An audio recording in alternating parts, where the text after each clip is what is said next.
everyone. I'm Padmini Arhant, author, editor, presenter, padminiarhant.com, prakriti.padminiarhant.com, representing the Divine Mission. I would like to briefly touch base on Gaza war, the ongoing genocide, as it has been confirmed many times over. The genocide in Gaza, with Israel having commenced bombing and shelling of Rafah despite international condemnation, and that goes for even Israel's staunch ally, United States, at least in public, happened to weigh in on Israel's attack on Rafah. Regardless, Israel has gone ahead and been bombing Rafah as well. I'm going to talk about this topic in detail, including the peace proposal from Hamas, but it is essentially Palestinian peace proposal when you really come to think of it, since the aggression began on October 7, 2023. The relentless bombing, shelling of Gaza was not necessarily targeted at Hamas alone. The Israeli aggression, aided and funded by United States, and that goes for other Western allies with their military arsenal. The indiscriminate bombing in Gaza since October 7, now running into 5th month, had targeted predominantly civilians, and among them children. Children casualties alone are estimated anywhere between 11,000. That was actually a while ago. It could perhaps be even higher right now. Children casualties have been mounting from day one, and that goes for Israel's defunding Gaza for humanitarian aid, and that was involving United Nations Relief Works Agency, UNRWA, with Israel's false report that UNRWA, that is United Nations Relief Work Agency, the humanitarian aid that was being provided through that UN agency, was falsely accused by Israel, claiming that some of the staff members of that UN agency were allegedly involved on October 7 Hamas infiltration, which is yet to be proven. Israel has not yet provided any evidence to that effect that UNRWA, the acronym for the UN Humanitarian Aid Agency in Palestine, that's Gaza, was abruptly defunded by United States and Western allies just at the false alarm raised by Israel without even seeking verifiable evidence. And when that was requested from other international community, members from international community, whether as human rights activists or those who have been following the Gaza war, when they had stepped up and requested Israel to provide evidence, Israel is yet to provide any evidence regarding UNRWA involvement, that is members, Palestinian workers in Gaza accused of being involved with Hamas on October 7th, that's in Israel, the Hamas infiltration. Citing that false accusation by Israel, the UN humanitarian aid was defunded immediately by the Western allies of Israel.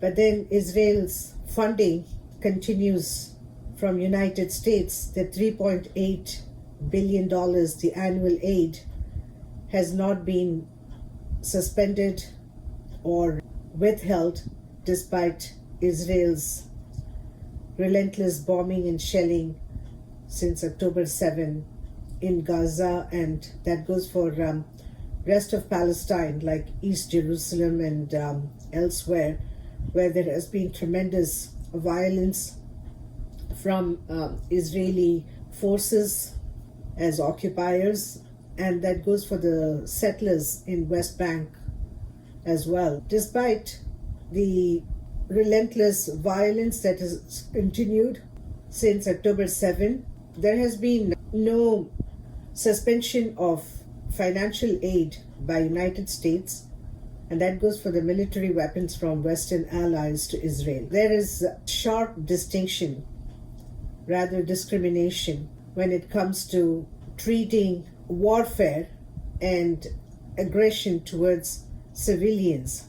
The UN humanitarian aid has been denied funding just at Israel's behest, again without having provided any evidence up until now. On the contrary, the aid to Israel continues regardless of Israel's war crimes, and the International Court of Justice confirmed ascertained genocide, and as such the international community, the citizens around the globe, they do regard the ongoing aggression by Israel as nothing but genocide.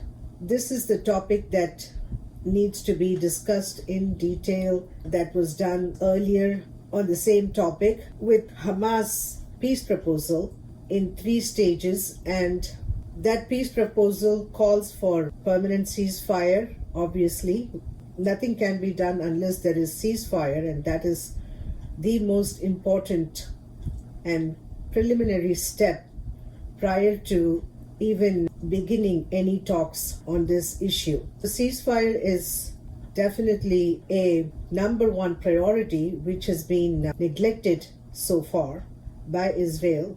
Israel has escalated violence by moving towards more territories from northern Gaza to southern Gaza, and then from there to Rafah now.